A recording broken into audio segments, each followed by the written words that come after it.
Yeah, it's always the most difficult game in a series. You're going to face a team that is playing with great desperation, but is also willing to try anything to survive. So it's the ultimate case of expect the unexpected, and you have to try to match their desperation.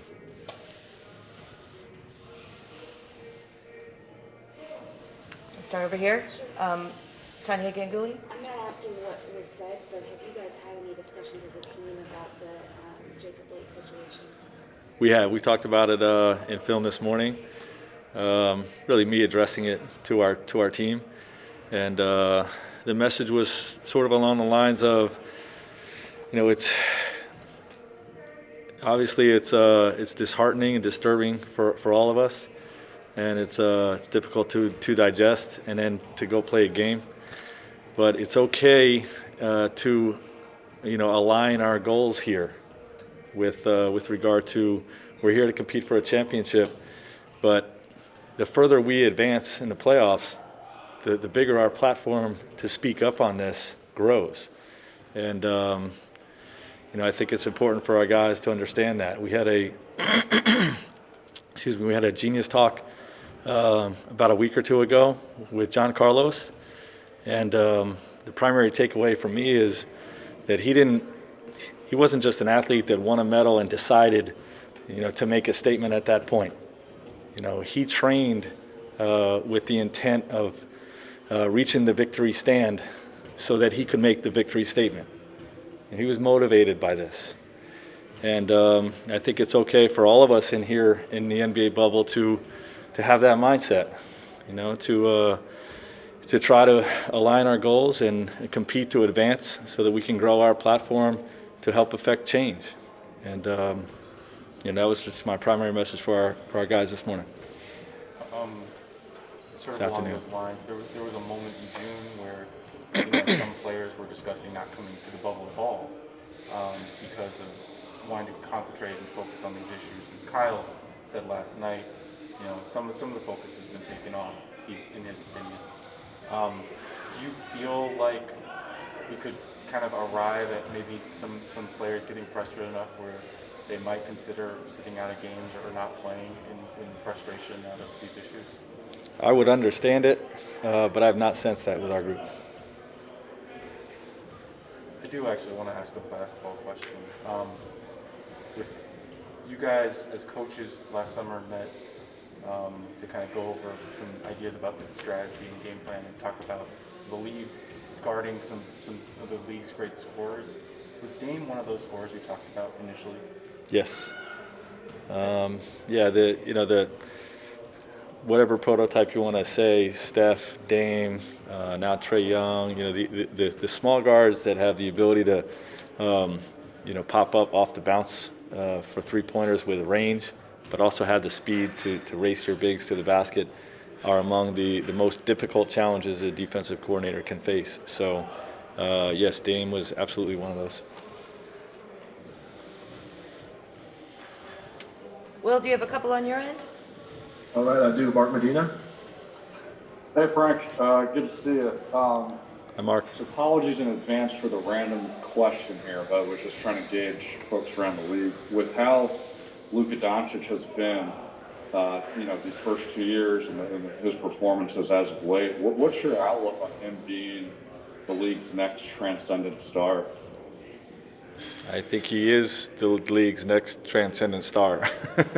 That's my take on it.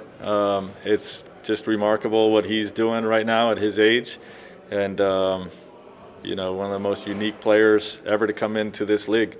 So I believe he is, if not the next transcendent star, one of the next transcendent stars.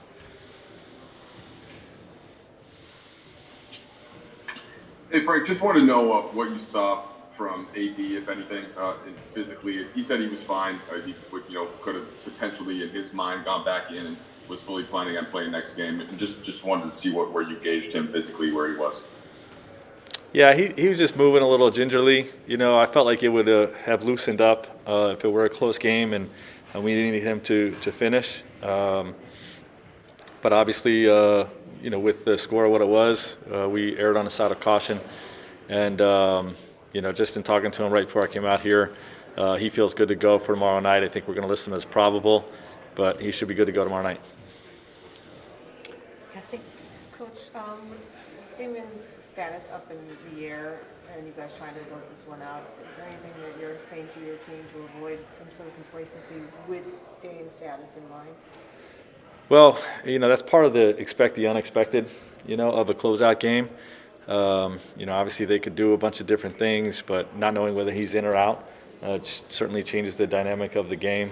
And if he were not to play, there's plenty of other firepower on their team that, that could beat us, and could even be a letdown type of situation if that were the case. But any way we look at it, we're going to be prepared for him to play big minutes in a desperate type of situation, and he's capable of beating any team by himself. So again, we have tremendous respect for this basketball team, and we're going to have to play a great game to win tomorrow night. All right, and last two, Will? All right, yes, I have two more. Alan Sliwa. Hey, Coach, just out of curiosity, do you feel like you're still learning a lot about this team? I'll just use last night as an example. Obviously it's your first playoff run with this group. Such a swing game to kind of take control of the series. Do you feel like even now in the postseason there's still so much to learn about your team? They obviously delivered yesterday. Well, yeah, like you said, they did deliver.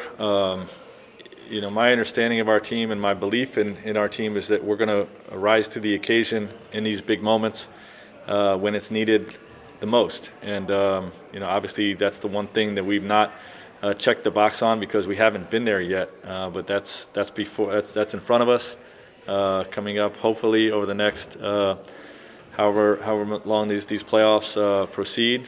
And, what we do in those big moments is really the last piece of my understanding of trying to learn new things about our team. Hey Frank, I have two questions for you. First of all, I was hoping to get an update on how Rondo's doing, and then second of all, considering how well you guys have been playing as of late, I was wondering if earlier when you guys were trying to get your legs under you, if there was a moment when you didn't know if the Lakers were going to be at this level when the playoffs started. I always had a great deal of confidence, that we would turn the corner. I really believe in the law of averages and the reversion to the mean with in particular with regard to shooting percentages.